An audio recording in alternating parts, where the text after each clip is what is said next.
দুরূদ শরীফ দুনিয়া ও আখিরাতে কামিয়াবির জন্য যথেষ্ট।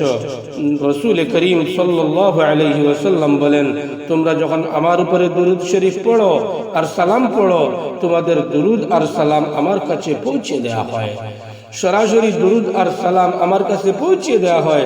রাসূল করিম সাল্লাল্লাহু আলাইহি ওয়াসাল্লাম বলেন, আল্লাহ তাআলা আমার কবরে কিছু ফেরেশতা ঠিক করে রেখে দিয়েছেন, তারা আমার উম্মতের পক্ষ থেকে আমার কাছে সালাম পৌঁছে দেয়। সুবহানাল্লাহ। এক মানুষের কামিয়াবির জন্য এটাই যথেষ্ট যে রাসূল সাল্লাল্লাহু আলাইহি ওয়াসাল্লামের কাছে তার নাম উল্লেখ করা হয়। তাহলে দুরূদ শরীফ পড়লে রাসূলের কাছে আমার নাম উল্লেখ করা হয়। দুনিয়াতেও এসব নজির দেখা যায়।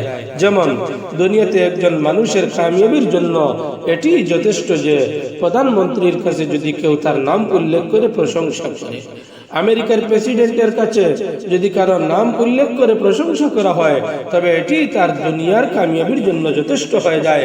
তো রাসূল আকরাম সাল্লাল্লাহু আলাইহি ওয়াসাল্লামের কাছে যদি কারো কামিয়াবির জন্য প্রশংসা করা হয়, তাহলে এটি তার কামিয়াবির জন্য যথেষ্ট নয় কি? আল্লাহু আকবার।